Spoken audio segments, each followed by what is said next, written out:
Son. His love endures forever, and by the grace of God we will carry on. His love endures forever. Sing praise, sing praise, sing praise, sing praise. Forever God is faithful, forever God is strong, forever God is with us, forever and ever. Forever God is faithful, forever God is strong, forever God is with us, forever.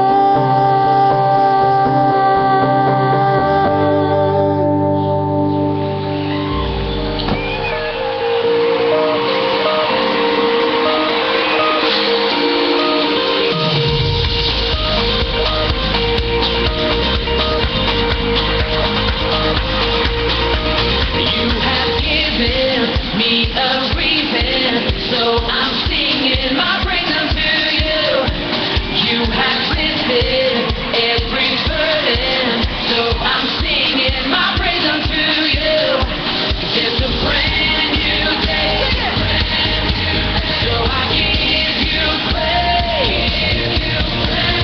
All for you, Lord, it's all for you. You're the reason that I lift my voice and give you praise. Lord, I give you praise. 'Cause there's nobody like you. There's nobody like you. There's nobody like you. Well, you got me singing and rejoicing, overflowing with praise unto you. Now I'm living in your freedom, overflowing with praise unto you. Come on, you sing. It's a brand new day, so I give you praise. Lord, it's all for you. You're the reason that I lift my voice and give you praise. Lord, I give you praise for the things you do. 'Cause there's nobody like you. There's nobody like you. Come on, let's sing. There's nobody like you. There's nobody like you. No one compares to you. Come on.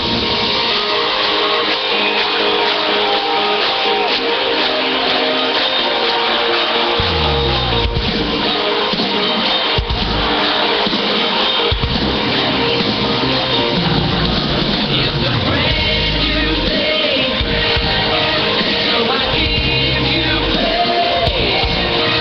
It's a brand new day, so I give you praise.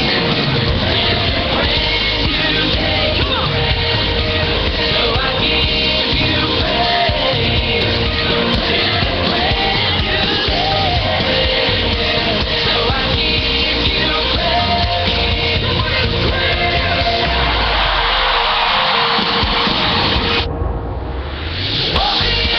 Lord, it's all for you. You're the reason that I lift my voice and give you praise. Lord, I give you praise for the things you do. There's nobody like you. There's nobody like you. Oh, there's nobody like you. There's nobody like you.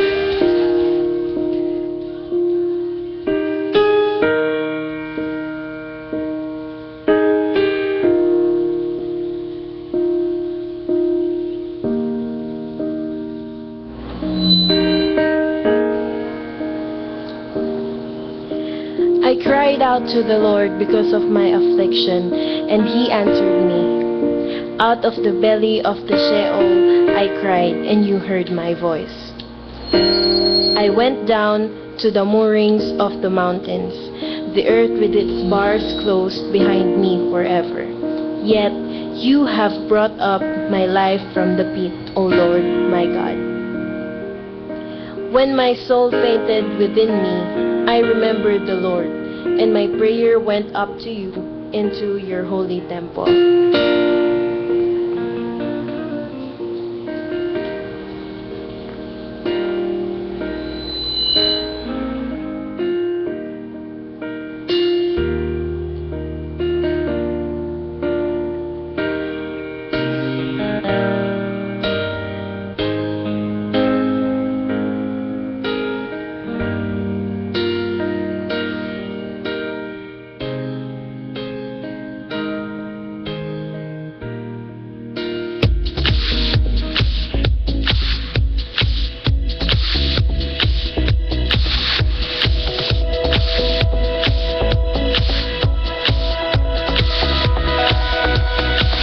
I was lost with a broken heart.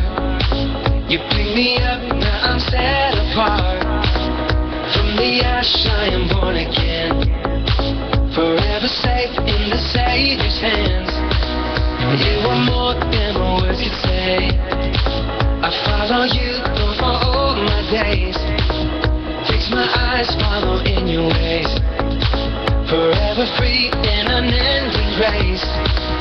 'Cause you are my freedom. We lift you higher, lift you higher.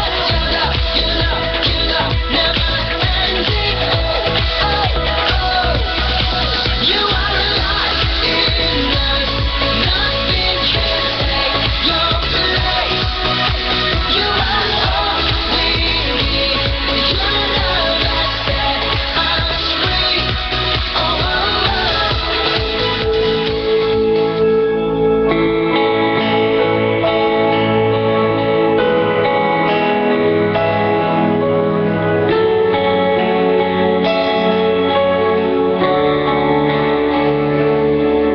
Your kindness leads me to repentance. Your goodness draws me to yours. Your mercy calls me to be like you. Your favor is my life. Every day I awaken my faith, pour out a song from my heart. You are good, you are good, and your mercy is forever. You are good, you are good, and your mercy is forever.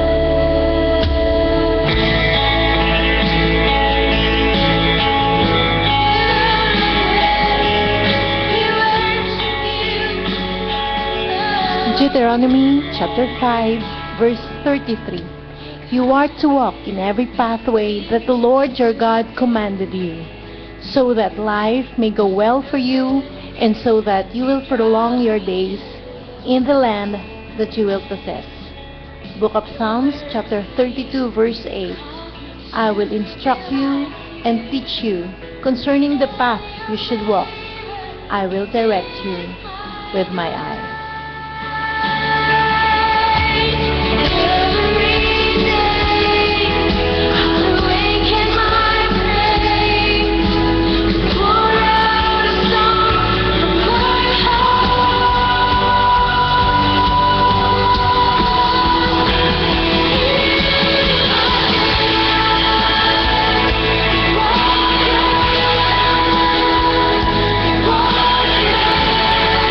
Your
Happy New Year, everyone. Happy and blessed 2016.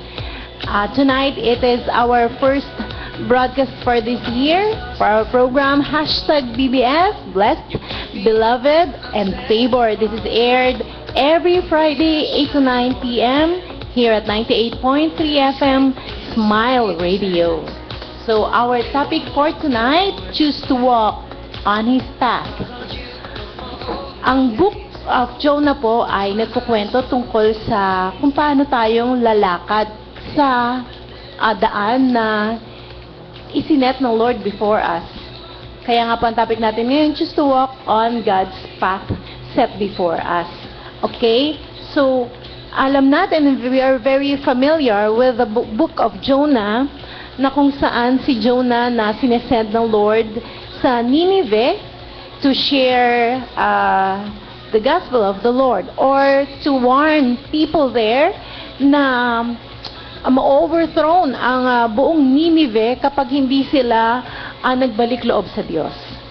And because of Jonah's hesitation to do God's will, sumakay siya ng barko papuntang Tarshish, and along the way, nagkaroon ng isang malaking bagyo sa gitna ng karagatan, at sabi ng mga nakasakay doon merong isang hindi sumunod sa kanyang Diyos. And they found out that it is Jonah na hindi sumunod sa instruction ng Lord sa kanya.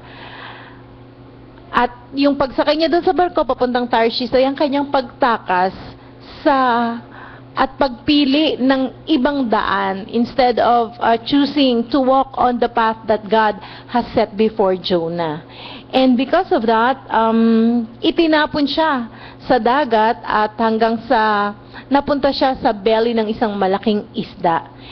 Na nag-spend siya doon ng 3 days and 3 nights sa loob ng belly.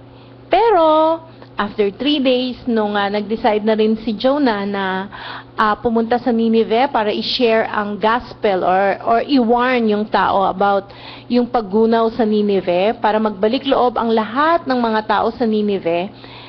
After that, ang lahat ng mga tao sa Nineveh ay nakakilala sa Panginoon, nanampalataya sa ating Diyos, at hindi natuloy yung paggunaw sa Nineveh. So, mission accomplished si Jonah. Okay, mission accomplished si Jonah, at ang sinasabi ng Bible ay bago siya pumunta doon, wala ni isang believer sa lugar ng Nineveh. Pero nung iwanan ni Jonah ang Nineveh, wala ni isang hindi nanampalataya. So, napakaganda ng kwento ni Jonah. So, ito ngayon yung ating pagbabasihan ng ating pag-uusap ngayong gabi, sa pagkukwentuhan ngayong gabi about our topic, choose to walk on His path. Bakit nga ba kailangan nating lumakad sa daan na itinalaga ng Panginoon sa atin? Okay? Bakit dapat nating piliin kung ano yung daan o ano yung plano na isinet ng Lord para sa atin kaysa yung pansarili nating plano or plano ng ibang tao para sa atin.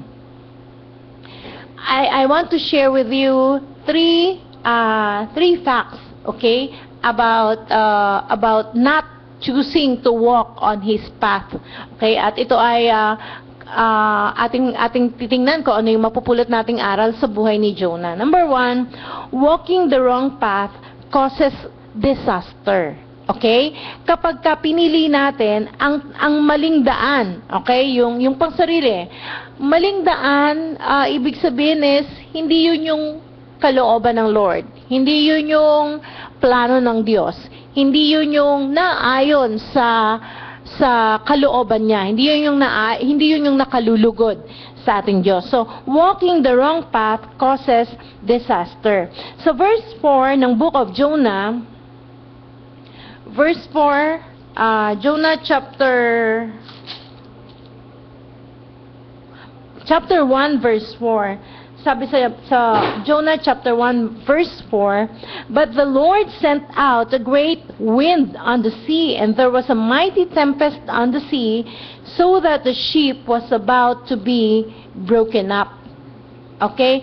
So, nagkaroon ng isang malakas na bagyo sa gitna ng karagatan. Kayo nga yung kinuwento ko kanina, at halos mawasak ang barkong sinasakyan ni Jonah papuntang Tarshish.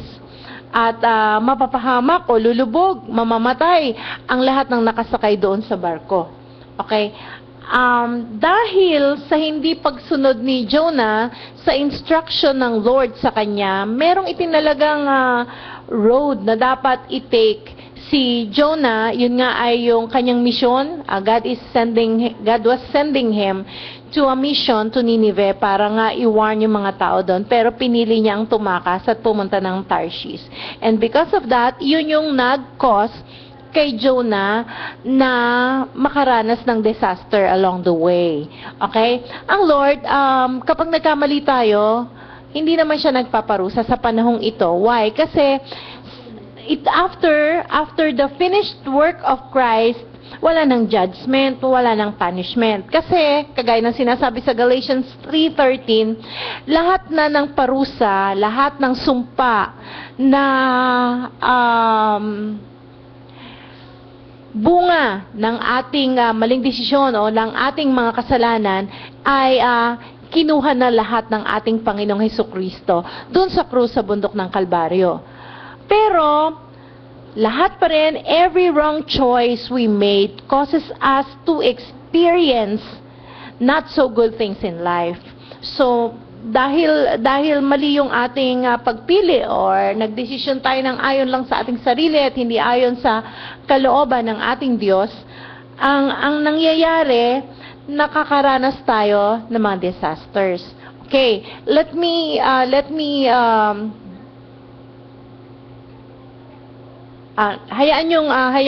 me clarify, okay, na ang mga disasters ay hindi ibinibigay ng Diyos. Unlike before, binibigay niya yung mga disaster sa mga disobedient. Okay, pero ngayon, sa panahong ito, wala na tayong dadanasing ganon, pero yung mga nararanasan nating circumstansya ay bunga ng ating maling desisyon. Okay, ng ating maling pagpili or ng negligence or kapabayaan natin. Or some of them are caused by laws of nature. Okay, maring may kalamidad, may bagyo talaga, so may nangyari na ganon. But kung patuloy nating pipiliin na lumakad sa kalooban ng Diyos, ano man yung danasin natin along the way, dadalhin pa rin tayo ng Lord sa right destination. Okay? So, number 2, walking on the wrong path causes delay. Okay? So, verse 17b, okay? Jonah chapter 1 verse 17b. Sabi doon, Jonah was in the belly of the fish 3 days and 3 nights. So verse 3b ng chapter 3. Okay. Sa chapter 3 ng book of Jonah, verse 3b, sabi doon, "Now Nineveh was an exceedingly great city, a 3-day journey in extent." Okay?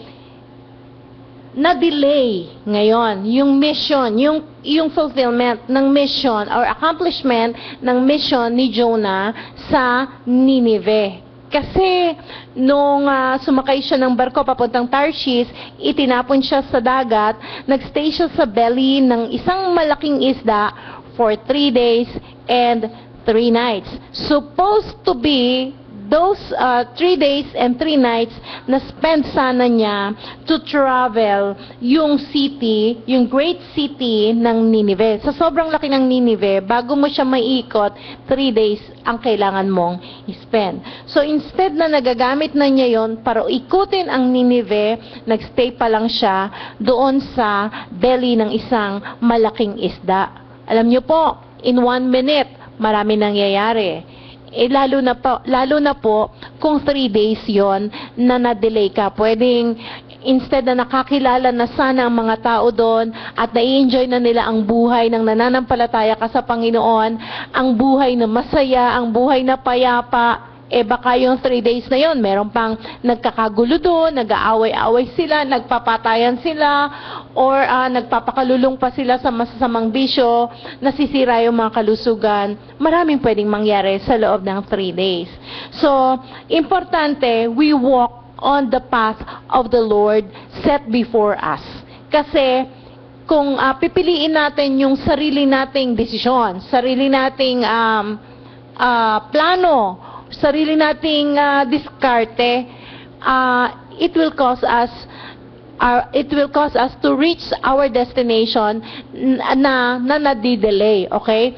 Marireach mo man yung iyong destination or mapufulfill mo man yung kalooban ng Lord sa buhay mo, pero hindi agad-agad nadidelay. Kumbaga, yung mga blessings sana na nai-enjoy mo na, hindi mo pa nai-enjoy agad-agad kasi napapaikot-ikot ka pa doon sa paggawa mo ng mga dinesisyonan mo ayon sa iyong kalooban.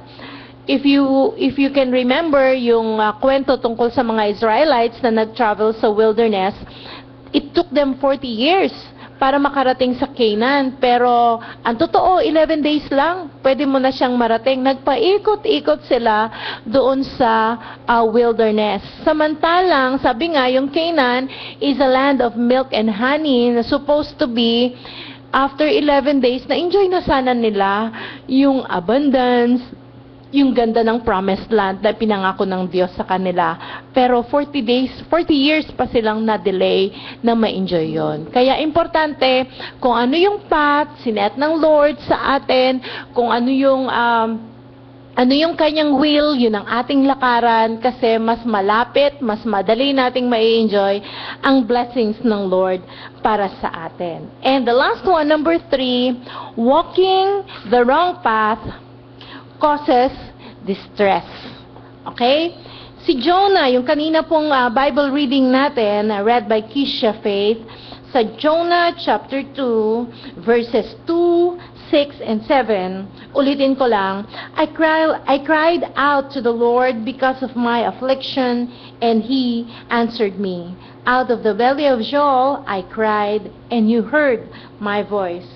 I went down to the moorings of the mountains, the earth with its bars closed behind me forever. Yet you have brought up my life from the pit, O Lord my God. When my soul fainted within me, I remembered the Lord, and my prayer went up to you into your holy temple.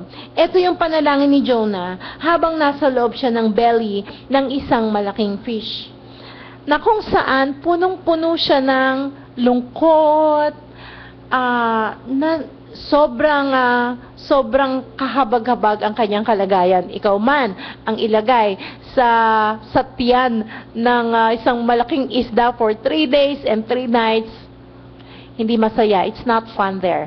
Okay?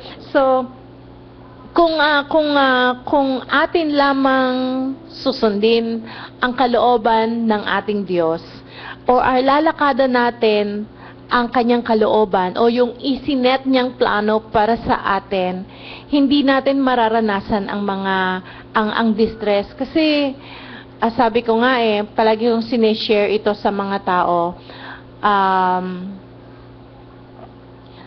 everything is permissible but not everything is beneficial. Lahat ng bagay pwedeng payagan ng Lord na mangyari sa atin. If you want to decide on things kahit hindi according to the will of God, magagawa mo yon. Pero hindi ka magbe-benefit ng malaki doon sa pinili mong path. Okay?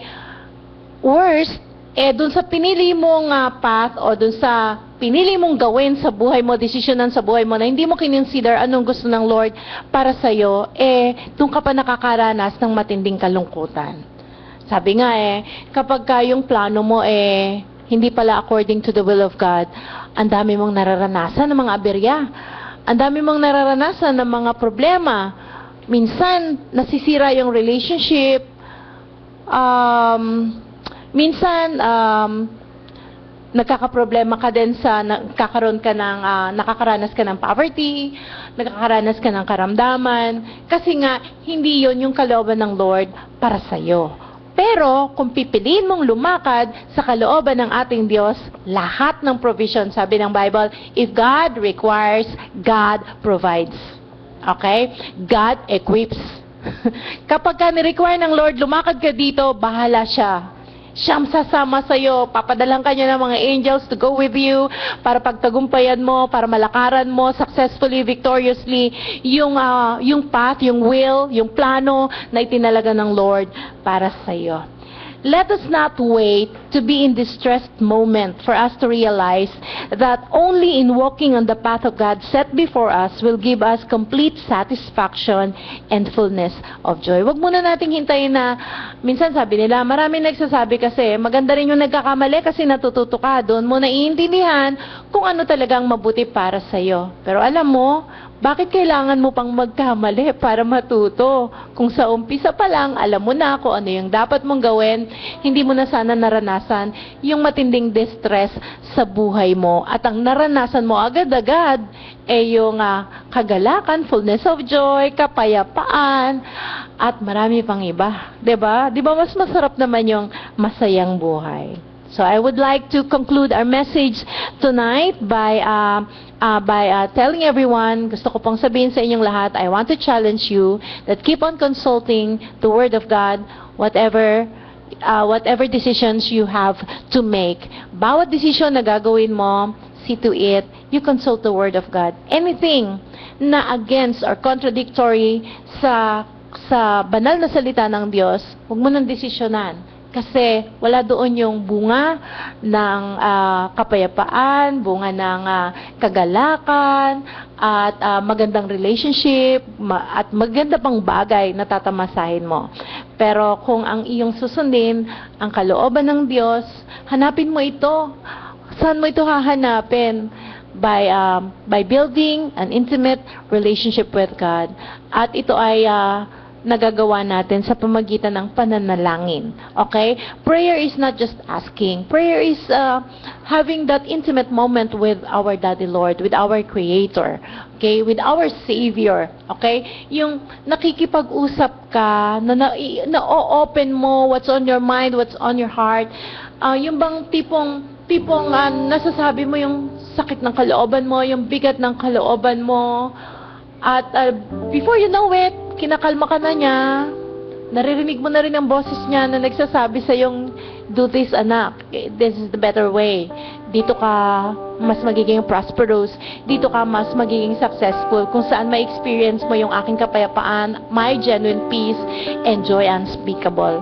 So, this 2016, I'm sure, hindi naman tayo libre, or we're not free from circumstances. Marami tayong naranasan ng mga circumstances before. At karamihan sa mga circumstances na yon ay bunga ng ating maling pagpili ng dadaanan, ng tatahaking landas, o ng plano na isa sa katuparan.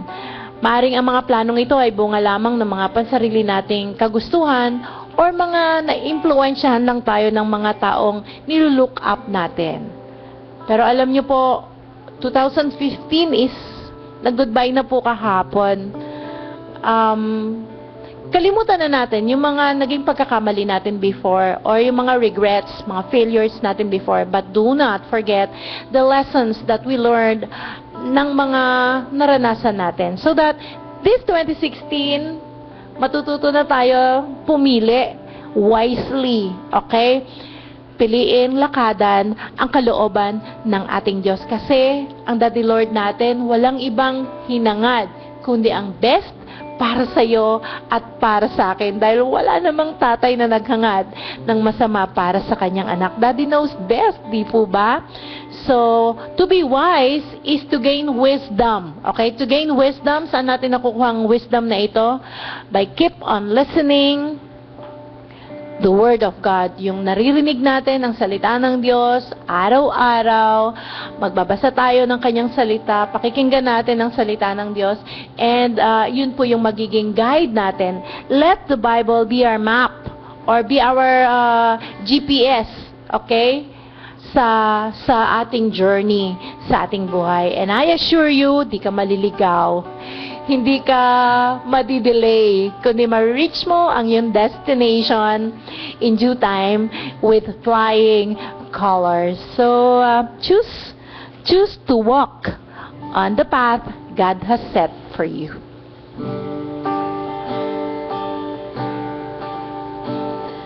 Jesus, beautiful Savior, God of all majesty, risen King, Lamb of God, holy and righteous, blessed Redeemer, bright morning star. All the heavens shout your praise. All creation bows to worship you. How wonderful, how beautiful, name above every name, exalted high. How wonderful, how beautiful, Jesus, your name, the name above every name. How wonderful, how beautiful, the name above every name, exalted high.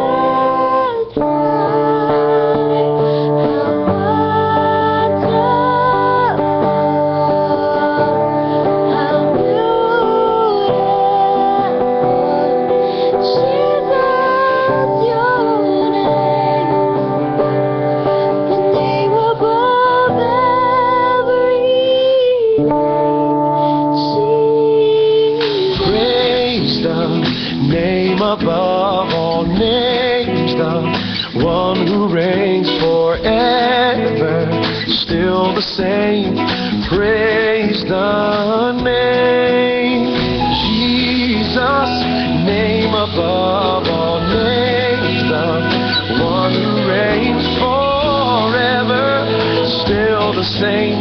We will praise the name. No other name that's higher, no other name that's stronger, no other name forever, I will praise the name. No other name that can heal us, no other name that can free us, no other name so precious. Let's praise the name. Ayan, good evening everyone. Welcome again to Hashtag BBF on 98.3 FM Smile Radio. Ayan, binabati ko po kayong lahat ng Happy New Year. At syempre, greeting time na tayo. Sa lahat po ng gusto magpabate, text lang po kayo 0917-928-4843. Again, 0917-928-4843.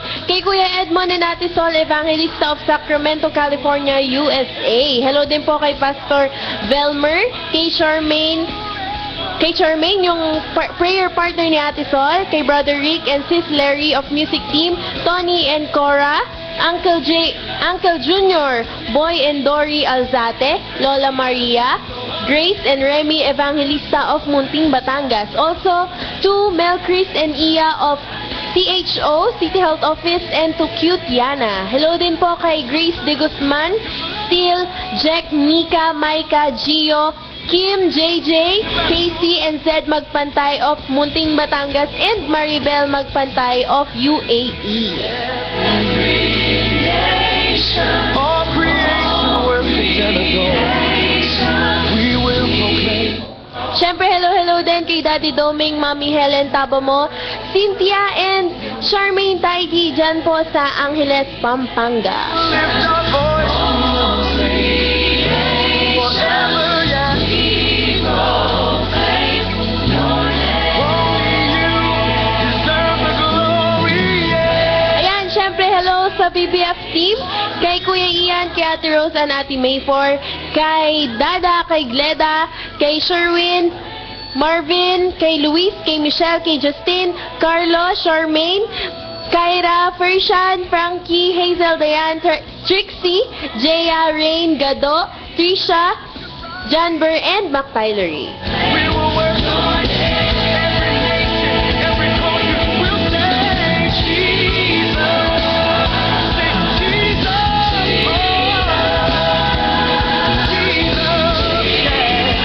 No sweeter name. There's no sweeter name. No sweeter name. Jesus, yeah, yeah. Honor your name, oh God. Say Jesus. No sweeter name. And for our next song is All Because of Jesus by Steve P. Higher, no.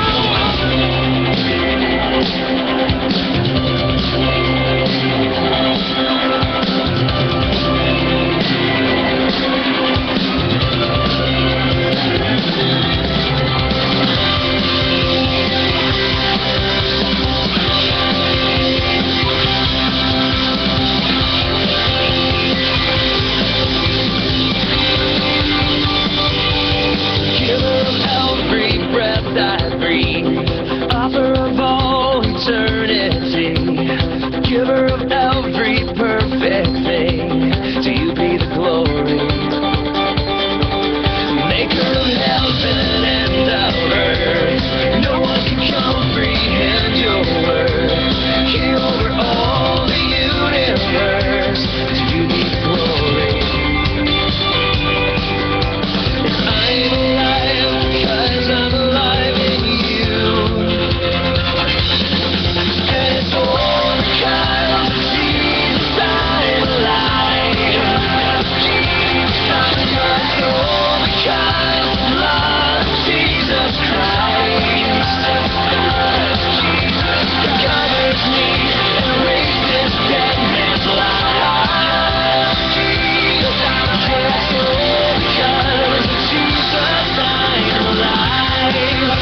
Happy New Year to Ate Arlene and Kate Cruz of Sibakan. Also to Ate Weng and Sharon, kasama ang kanilang mga anak dyan sa Sibakan. Ayan. Hello din kay Ate Joy, Kuya Bernard, Tuazon, and to paring Ricky Gatdula. To Ate Mila, AJ Ongkinko, and Aaron of Abukay. Also to Lori and Candy Canta, Kiksho of Orion. At syempre sa aking mga paring maliliit pero mga pogi naman, paring Dave, paring Oliver Santiago, paring Daniel Buno, and also to Hannah Santiago and Ate Azon. Ayan, ganun din kay Ate Jane, Ate Lita Vicente, kay Matthew and team, kay Casey and AJ. Ayan, also to General Luciano of Arizona. Ayan, hello po kay Mami Vilma Mendoza, kay Tatay Ed, Nanay Evelyn Santiago, kay Ate Edlin, kay Tatay Lando, Nanay Mila, Nanay Lucy Santiago, kay Ate Grace and Kuya Elimar, kay Ate Nora, Kuya Junior, Ate Belen, kay Abigail, kay Maria Margalio, Ate Lita and Jane Vicente, Malu and Mer Diaz. Hello din po kay Ate Bebe, kay Ate Shara, kay Ate Ai, kay Kuya Denny, Josie, Joy, Lala, AJ and AC, kay Ate Yoli, Mercy, Apple, Richard, Beng, Adrian, Renzo, Chacha, Ate Jane and Bernard Laconsay, kay John Bern, kay Riza, kay Ate Lisa and Ram Izon, Aubrey and Alvi of Dubai. Yan, syempre hello din po kay Kuya General Luciano of Arizona, Brother Lito and Lynn Flora of Samal, kay Kuya Greg of Davao, kay Ate Hazel and Eileen Cantos of Dubai.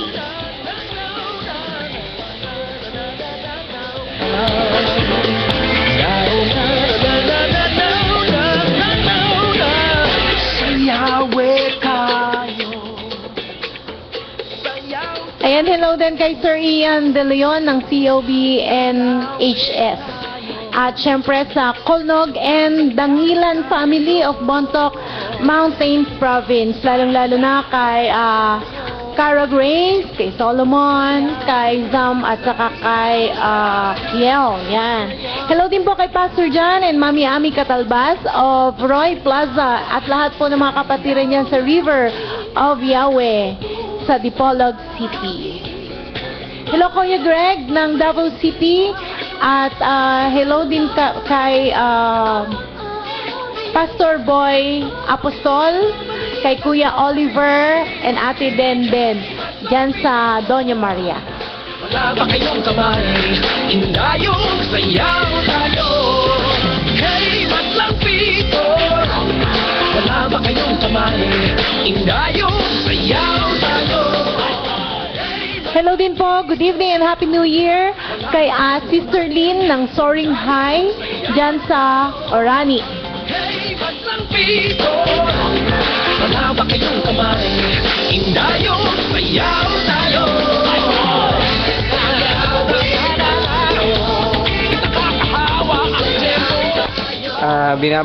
Binabati ko sila Dada, si Nanay Meli, si Kuya JR, si Lauren, si Princess. Happy New Year po at happy birthday po sa tatay ni Dada.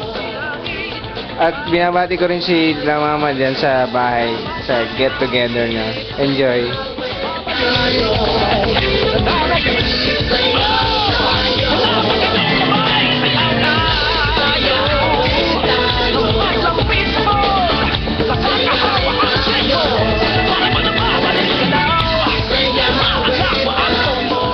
Binabati ko po si Mama, saka po si Tenten, saka po si Papa dyan. Happy New Year po.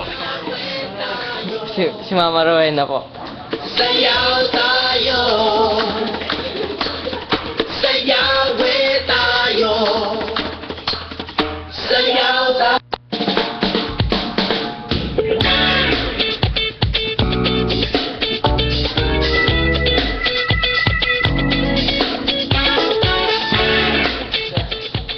Happy New Year nga po pala kay Tita Sin, saka po kay Charmaine Tidy. Pagkarisinig ko ng lumang gitara, para bang nagbabalik tanaw. Pagpapala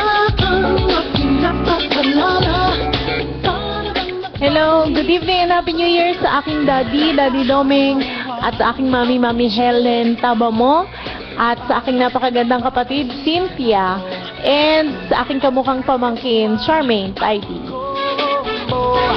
Para bang nagbabalik ang lalapit? Hey, Madlang people, wala ba kayong kamay? Indayo, sayaw tayo. Hey, Madlang people, wala ba kayong kamay? Indayo, sayaw tayo.